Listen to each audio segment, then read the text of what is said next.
Man, I gotta say this, man.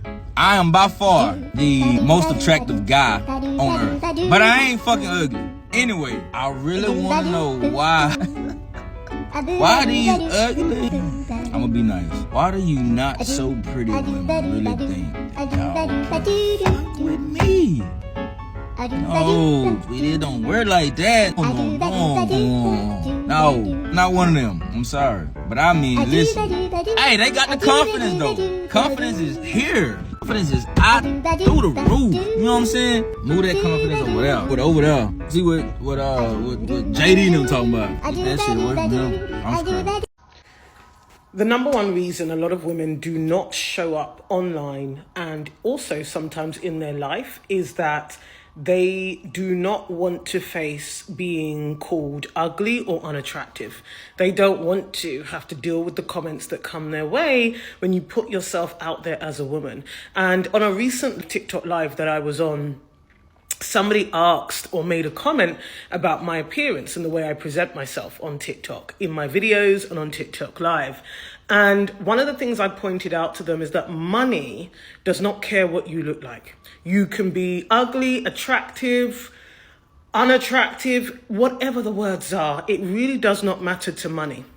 The wonderful thing about money is that it is everywhere. It is always available. It is always flowing. Every second of every day, there is a transaction happening. Sometimes cash in hand, sometimes tax-free. Sometimes, yes, it's much more formal, larger transactions happening legally and in a digital sense. You can look however you want to look as a woman.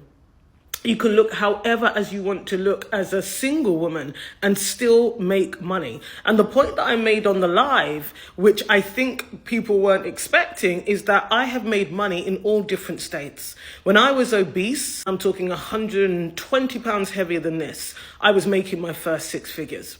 And now that I'm in a smaller, healthier body, it makes no difference whatsoever to money. But the difference was my energy. The difference was my nervous system regulation. The difference was my understanding and accepting that money needs 3 things. 4 things, really, on a very basic level. Money needs movement. You actually have to do something to make money. 2, it needs structure. You need to give it somewhere to go. 3, it needs pace. A lot of people don't realize that money loves speed. So you need to move, you need to give it structure, you need to do it usually with some momentum and rhythm for money to come into your life. So what you look like as a woman has nothing to do with it. Now, of course, there are the obvious careers and professions where women use their looks as part of the package, as part of leverage. It might even be the product or service. But here's the thing that I've loved about being a salesperson who sells to corporate organizations is that what I look like hasn't mattered in the sales process for bringing money into my life. I just saw another creator on here who has a prosthetic eye. She is genuinely a beautiful woman, but she was saying she's a millionaire. And every time she posts on social media, there are people who like to remind her she has a prosthetic eye, but 2, that she's not attractive in some way or another. And she's laughing all the way to the bank. Right? She's talented. She understands that money is always available, that money does not discriminate, and it certainly doesn't discriminate against women on the basis of our looks. So if you are a woman right now, particularly a single woman, you're thinking about how you make more money, how you receive more. The key here is to get your money energetics right. If you're dwelling on how you look, you're using that as a reason not to show up in the places where you could create opportunities for yourself, financial or otherwise, then you will always be struggling with money. What you look like does not matter to money.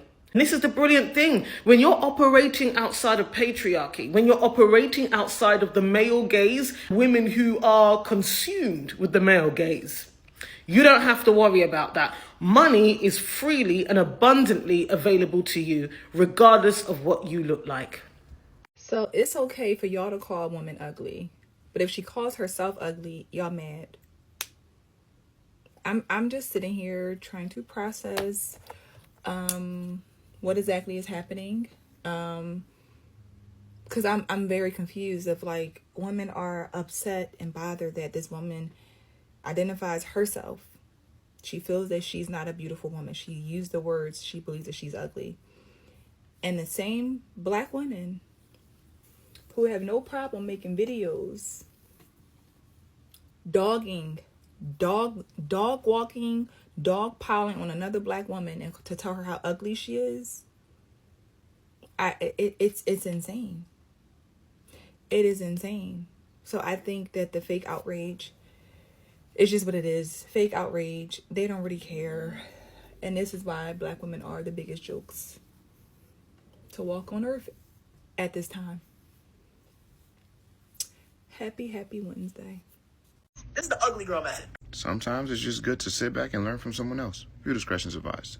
When you're a girl that's low-key like a 6 or a 5 out of 10, the reason why your DMs aren't flooded, niggas think you're gonna be easy game. Because they be like, she ain't getting that much nigga attention. Simple. I'm on this now. I'm busting. What's really going down is that everybody's thinking the same thing. So now her DMs go from 1 nigga a week to 300. And everybody got the same objective. So she might be sitting there thinking she bad as shit. Oh, damn. All these...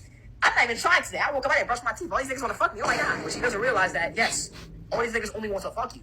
And I know Jones that gets seriously committed to a nigga that's just trying to crush.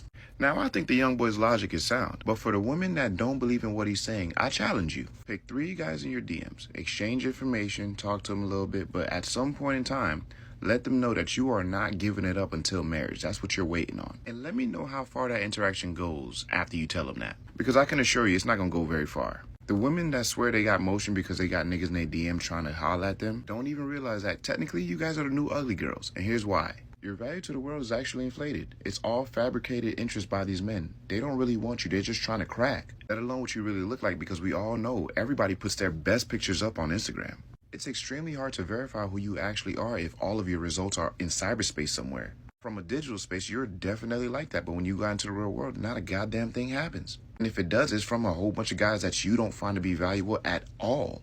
And no, I'm not saying if you got 300 men in your DMs trying to get at you, I expect you to produce another 300 when you walk out the door. But let's just say on average, you average like 20 guys in your DMs. If you go outside on any average day and you can't produce at least 2 to 3 guys that at least make an attempt to try and talk to you, you're just not who you think you are. And I don't want to hear that, oh, men don't approach women shit. That's cap. Men do approach women. But shit, knowing a lot of y'all, you're not ready to face that kind of reality. It's cool. You ain't got to listen to me. I'm just a normal guy. Yeah, keep the change. I know this is going to sound mean, but I just need to rant for a minute. Do ugly guys have more confidence than hot men? No. Because why did I go out dancing last night and the only guys with the balls to come and chat me up were 2s and 3s? And I am not saying that I'm a perfect 10. Well, I will hope that you don't think you're a perfect 10, because you're far from that. But what did Mario say? Here we go again. Look, you're a 3, maybe a 4 at best. You're below average. I'ma just keep it real with you. I know we live in a world and a society where we're not supposed to keep it real with women, and we're supposed to save their feelings like they're a fucking kid and lie to them and make them feel good about themselves.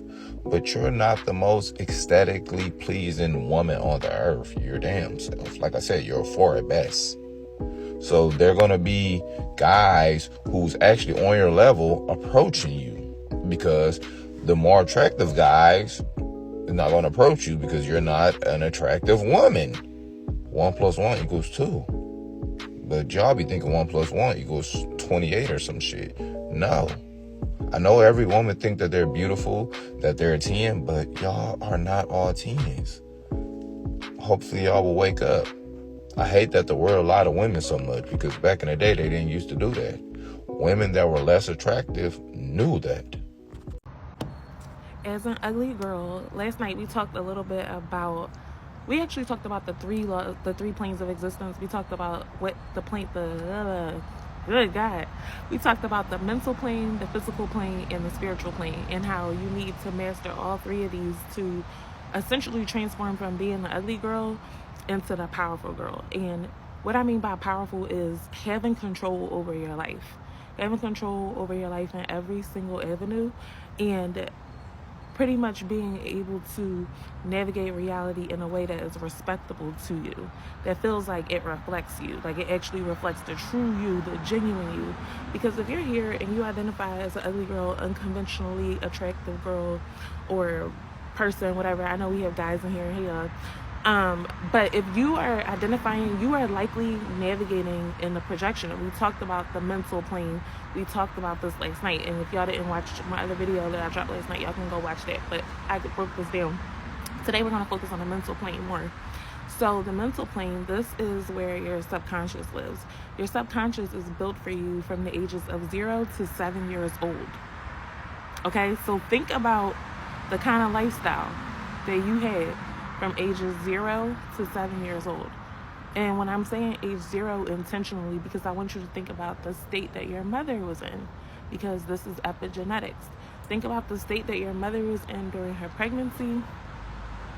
Think about whether or not she was experiencing security or insecurity, because these hormones that she would have been experiencing would have been passed into your epigenetics. The state that she's in would have been passed to your epigenetics.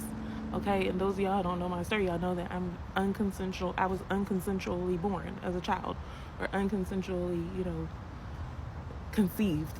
That's the word, because I wasn't unconsensually born. My mom decided to have me regardless of the circumstances. And y'all can watch my video about that. So think about the context in which you were bred in. In the Christianity, they put a lot of emphasis on Jesus and how like Mary was born in a manger, or Jesus was born in a manger, and how they were in a stable, and like just the context. They give you a lot of background in the Bible on the circumstances, the environment that Mary was in. And I want y'all to reflect on that, because I love Mary, by the way. She's one of my favorite ascended masters in biblical history. But going back to what I'm saying, think about the mental plane and what was being created and what was being bred in you, because this is going to form your subconscious layer. Your subconscious is essentially the autopilot for how you navigate life, how you navigate the world that we're in every day. It's going to impact the kind of jobs that you take, the kind of friends that you choose, because essentially you are going to continue to select what was created at the foundation, at your core, at your subconscious. You are going to essentially be on that path, and society will reinforce that path to you. And it's very hard to get out of that if you can't stop the momentum, right? Or at least slow down the momentum enough. And that's going to be very key, because a lot of times y'all will see them in the comments when it comes to effects, or they're like, oh, you're not ugly, you need to just put more effort into your aesthetics. Society runs on effort, right? Society's like, put more effort in so you can get a good grade. That's not how it works, because that's an effect. That's just like me being outside in the rain and I'm like, I'm wet, and somebody come pour more water on me. That's not doing shit for me. That's bringing an effect to the effect. The only way that you can actually impact your subconscious is through your nervous system, or through the theta state of your brain waves, which is how you feel when you're waking up and how you feel when you're falling asleep. That calmness of your body, essentially the void, but like where it's just you and God. And what I mean by that is just you and clarity, you meeting yourself. And that's why a lot of people don't resonate with me anyway, because they haven't met layers of themselves, so they get triggered in the comments and they're like blah blah blah blah blah, basically projecting wherever they are in life and having cognitive dissonance, because they're still focused on ugly. And that shows you a lot about those kind of people, because it shows you like they're showing you exactly how they think. They're showing you how superficial society is. They're showing you that society doesn't care about effort, because am I not giving effort in this content? Am I not teaching you something? I'm putting effort, but they're focused on the superficial. They're like, you're not ugly. That's all they can extrapolate from everything that I'm offering. So that has a lot to say about society, and they're doing their job. Like, honestly, I accept all applications for the endorsement of establishing myself. So that's why I say I don't care if you agree with me or disagree with me. It don't matter to me. But I am gonna, you know what I'm saying?